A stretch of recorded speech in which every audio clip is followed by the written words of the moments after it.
Hey guys, hope everything's going well. Guys and gals, know that drill. Smash that like button, subscribe if you haven't, and comment down below. Follow me on Instagram at AIH underscore sports. Follow me on my finance channel at AIH Finance. Okay, so just a few quick thoughts. I'm not going to make this too long, but I was seeing, over the past few years, I'm seeing some of these younger guys, great for their hustle. I mean, it's great to see people hustle, right? There's no doubt about that. But at the same time, I've been noticing going to these shows and posting on their blogs, hey, look, I spent, five figures at a show, right? Now, if they're able to flip that within a quick time frame, okay, that's great. That's fine. I think they usually have been able to do that, when the market was up. Now we're in a market where, okay, yeah, it's coming back to normal. And, a lot of people talking about, hey, you got to get these kids in the hobby because that's good for a long-term growth, and also it's a good escape. I would argue that it's for a good escape. Now, if people are able to get good negotiation skills through that and learn how to deal business, I think that's a plus, right? We live in a capitalist system, so any information on how to become better businessmen is actually a good thing. Now, when we have influencers, and no offense to them, but when they go and maybe they've made their money on their own, or maybe mommy and daddy's helping them out, but you're spending what? Let's say $18,000 at a show, or for a particular card, like maybe it's LaMelo Ball, right? You're spending $18,000 for that card. And the thing is, okay, what has this guy done, right? And I see a lot of people that are young, right? And some that are older, right? They have deep pockets, and, they're always telling people to be positive, this, positive, that. And at the same time, throwing down this many amount of cards. And they don't want to hear any negativity.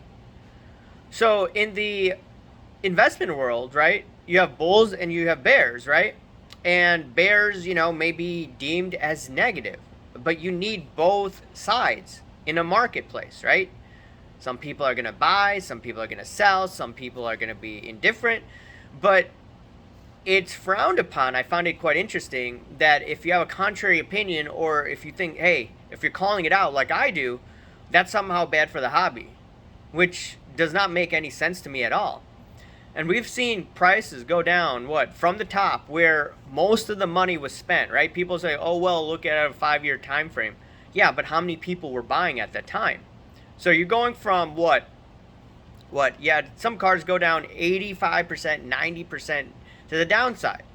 And now I do think that, hey, look, at least in the interim, this is a much better time to be buying some of the quality cards. And speaking of quality cards and quality players, I don't see a lot of these young guys. No offense, I see a Sasha T. So good job on him in getting into the vintage game, which is less volatile. I'll give him props for that. But you're seeing, like I'm looking at some Clyde Drexler cards, from the '80s, early '80s or mid '80s, that no one wants to touch. It's always they want to throw 18 grand on LaMelo Ball, but I could get a decent Clyde Drexler card right now, a Gatorade card, $50, right? And now PSA is grading those cards. A lot of them were in BGS holders, for instance, right? I may take a look at some of those cards, right, as a disclosure. And I'm just thinking, wait, you don't want to look at Roger Clemens. Yeah, I know he had stuff in the past, okay? But you don't want to look at, Ricky Henderson, but you want to throw down $18,000. Now, if you make money on it, kudos, right? If he becomes the Patrick Mahomes of basketball, that's fantastic. But the likelihood is probably not. John Morant, he hurt his image. I mean, there was Kobe Bryant that hurt his image, in the 2000s, but he picked himself back up and he proved himself and he changed his image, right? He was still hated by the NBA, because of how he treated Kobe, not Kobe, of how he treated Shaq. But ultimately, this is something that we got to think about. And everyone talks about, hey, look, we got to drain out this negativity, but only focus on positivity. But then if you're spending this much amount of show, but you can't scrutinize it, and that's labeled as negative, then what's going on? What's the agenda of the establishment and the elite of the hobby, right? You got to ask yourself those questions. And the reason why I do these live streams with Ziggy, Splenda Sports, LT, and Hobby Shark is to push back against the narrative set forth by the establishment and the elite of the hobby. And I understand that this will prevent me from moving up in the hobby, but I don't care. I'd rather speak my mind rather than, go along with this kind of stuff. But it is what it is. So let me know. I mean, are you seeing, because I'm seeing deals right now, and some of these cards that no one wants. And, still people want to throw all this money, it's their money, they can do whatever they want, to these high flyers. I mean, remember Grant Hill, Penny Hardaway? Great prospects. Grant Hill's in the Hall of Fame. But, Grant Hill, because of his knee surgeries, he wasn't able to do what he probably should have done if he weren't injured.